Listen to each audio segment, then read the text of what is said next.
ہے، حق چیز کی دعوت دیتا ہے، تو باطل کا ہمیشہ سے یہ رویہ رہا ہے، یہ ان کی عادت اور فطرت ہوتی ہے ہر دور کے اندر کہ وہ حق کو روکنے کی کوشش ضرور کرتے ہیں۔ وہ اس کے لیے اپنی طاقت کا استعمال بھی کرتے ہیں اور وہ اپنی پوشیدہ چالوں کے ذریعے سے، دھوکے اور فراڈ کے ذریعے سے بھی حق کو روکنے کی کوشش کرتے ہیں، اور وہ طرح طرح کے اس کے اوپر اعتراضات اٹھاتے ہیں تاکہ لوگوں کے دلوں میں اس حق کے لیے شک پیدا ہو جائے اور لوگ اس حق کو چھوڑ جائیں، حق سے دور ہو جائیں۔ کبھی لوگوں کو خطرات سے آگاہ کیا جاتا ہے کہ اس کام کے اندر تو آپ کے لیے خطرات ہیں، جیسے نبی علیہ السلام نے جب دعوت کا آغاز کیا تو ان کے ساتھ بھی یہی رویہ تھا، اور اس سے پہلے انبیاء کے ساتھ بھی باطل قوتوں اور طاقتوں کا یہی رویہ تھا کہ ہر طریقہ سے انہیں روکنے کی کوشش کی گئی، ان کے خلاف جھوٹے پروپیگنڈے کیے گئے، ان کے خلاف لوگوں کے ذہنوں میں شکوک اور شبہات ڈالے گئے، لوگوں کو ڈرایا گیا کہ ان کا ساتھ دینے کی وجہ سے، ان کی بات ماننے کی وجہ سے آپ فلاں فلاں نقصان اٹھا سکتے ہیں، آپ کو یہ نقصان ہو سکتا ہے، لہذا عقل مندی یہی ہے کہ ان سے دور رہا جائے۔ کبھی کہا جاتا کہ یہ کوئی نیا دین لے کر آئے ہیں، اس سے پہلے تو ہم نے یہ بات نہیں سنی تھی۔ اسی طرح نبی علیہ السلام کے ساتھ بھی ان لوگوں کا یہی رویہ تھا، اور اگر ہم دیکھیں تو قیامت تک حق کے مقابلے میں باطل کا یہی رویہ رہے گا۔ تو نبی علیہ السلام پر جس طرح دوسرے اعتراضات انہوں نے کیے، اسی طرح یہ اعتراض بھی کرتے تھے، یہ شبہ بھی ڈالنے کی کوشش کرتے تھے کہ یہ قرآن کہیں سے سیکھ کر آتا ہے، کوئی دوسرا اسے سکھاتا ہے۔ کبھی نعوذ باللہ مجنون اور ساحر کہتے تھے، کبھی کہا جاتا کہ یہ اپنی طرف سے گڑھ کے لاتا ہے، لیکن پھر خود بھی جانتے تھے کہ نبی علیہ السلام نے تو کسی درسگاہ میں جا کر تعلیم حاصل نہیں کی ہے، لہٰذا وہ اعتراض کرتے کہ یہ جادوگر ہے، کسی سے سیکھ کر آتا ہے، کوئی اسے بنا کے دیتا اور یہ کلام پیش کرتا ہے۔ تو قرآن میں ایسے لوگوں کو جواب دیا گیا اور 3 چیلنج دیے گئے۔ پہلا چیلنج ان کو دیا گیا کہ اگر آپ سمجھتے ہو کہ یہ کتاب اللہ کی طرف سے نہیں ہے بلکہ نعوذ باللہ یہ من گڑت باتیں ہیں، تو آپ اس جیسا کلام لے کر آ جاؤ۔ پھر مد مقابل اس پائے کا نہ ہو کہ جو اس کو چیلنج دیا جا رہا ہے وہ یہ کام کر سکے، وہ تو بہت کم تر ادنا درجے کے تھے، وہ تو محض اعتراض کرتے تھے۔ تو پھر اس سے ذرا نیچے آ کر جواب دیا گیا کہ آپ اس جیسی 10 صورتیں لے آؤ، اگر پوری کتاب تو آپ نہیں لا سکتے اس کے مقابلے میں، اس جیسی 10 صورتیں لے کر آ جاؤ۔ اور پھر یہاں پر اس مقام پر تیسرا چیلنج انہیں دیا گیا کہ آپ کے بس کی بات نہیں ہے کہ اس کتاب کے مثل کتاب لے آؤ، 10 صورتیں بھی اس کی مثل نہیں لا سکتے، لہذا انتہائی کم تر درجے پر رکھتے ہوئے انہیں کہا گیا کہ کوئی ایک چھوٹی سی سورت اس کی مثل لے آؤ۔ اگر تم شک میں ہو کہ یہ قرآن اللہ کی جانب سے نہیں ہے، یہ قرآن حق نہیں ہے، آپ تو فصاحت و بلاغت میں بہت ماہر ہو، آپ تو دوسری قوموں کو اجمی کہتے ہو، کلام کے اندر، علم کے اندر آپ اپنے ساتھ کسی کو برابر تصور ہی نہیں کرتے، تو آپ لے آؤ، آپ کے اندر بھی ادیب ہیں، آپ کے اندر بھی شاعر ہیں، آپ کے پاس بھی بڑے بڑے جادوگر اور ہر قسم کے علم والے موجود ہیں، تو آپ قرآن کی مثل کوئی چھوٹی سی صورت بنا کے لے آؤ۔ اس لیے یہاں پر یہ تیسرا سب سے کم تر درجے پر رکھتے ہوئے انہیں چیلنج دیا گیا۔ وَإِن كُنتُمْ فِي رَيْبٍ، اگر تم شک میں ہو، مِمَّا نَزَّلْنَا عَلَىٰ عَبْدِنَا، مِمَّا اس سے نَزَّلْنَا عَلَىٰ عَبْدِنَا جو ہم نے اپنے بندے یعنی نبی علیہ السلام پر کلام نازل کیا، قرآن نازل کیا، اگر آپ اس میں شک میں ہو، فَأْتُوا بِسُورَةٍ مِّن مِّثْلِهِ، تو کوئی ایک سورت اس کی مثل لے آؤ۔ بِسُورَةٍ یہاں نکرہ ہے، اور اہل علم جانتے ہیں کہ یہاں پر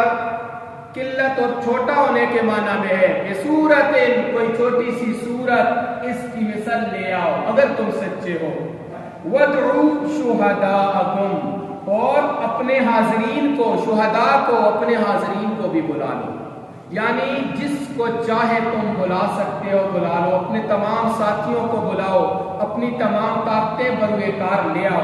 من دون اللہ، اللہ کے مقابلے میں۔ دون کا معنی آتا ہے مقابلے میں، دون کا معنی ہوتا ہے علاوہ، اور دون کا معنی ہوتا ہے ذرا کم تر۔ تو یہاں بھی دون اپنے سارے معنوں میں مراد لیا جا سکتا ہے کہ اللہ کے علاوہ، اللہ کے مقابلے میں جس کو مرضی ہے تم بلا لو، اور اس قرآن کی کسی ایک چھوٹی سی سورت کے مقابلے میں اس طرح کی سورت لے کر آ جاؤ اگر تم سچے ہو، ان کنتم صادقین، اگر تم سچے ہو۔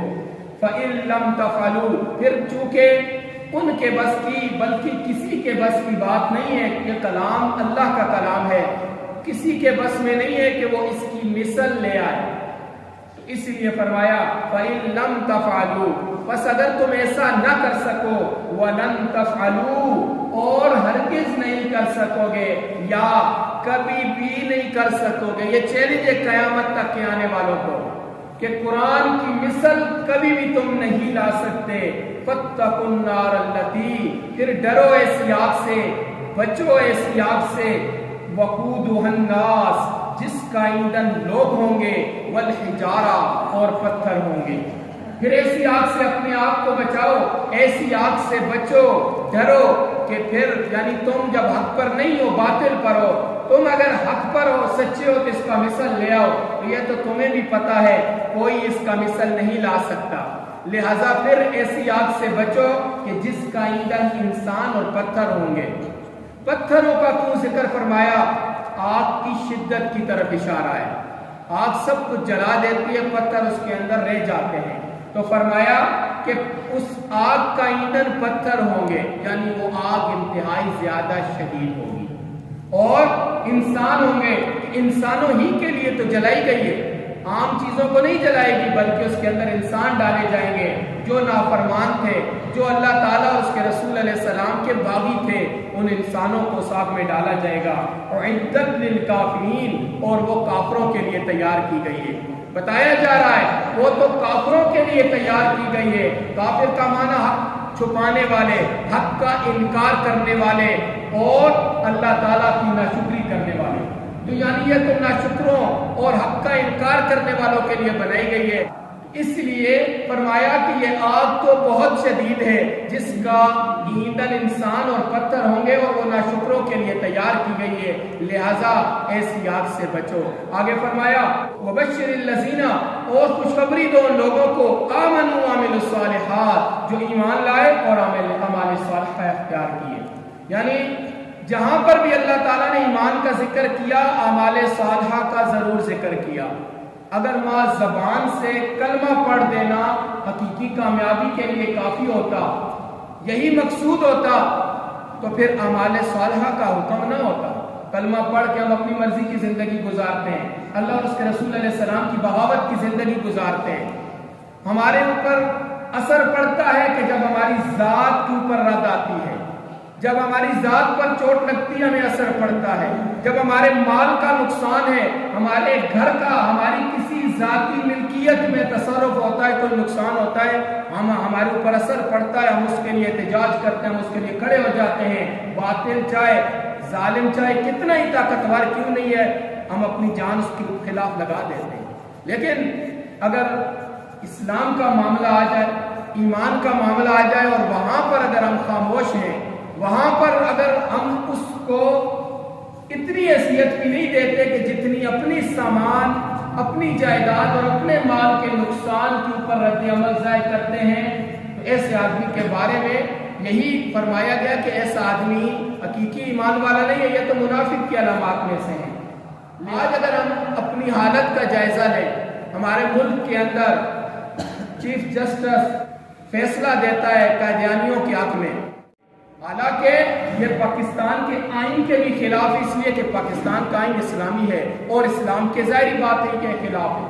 اللہ کے رسول کے بعد اگر کوئی رسول تسلیم کرتا ہے تو وہ دائرہ اسلام سے خارج ہے۔ آج ہمارے اس ملک میں جو اسلام کے نام پر بنا ہے، ہم اپنے آپ کو مسلمان کہتے ہیں، ہماری مسجدوں کی تعداد بھی بہت زیادہ ہے، نمازیوں کی تعداد بھی الحمدللہ کافی ہے،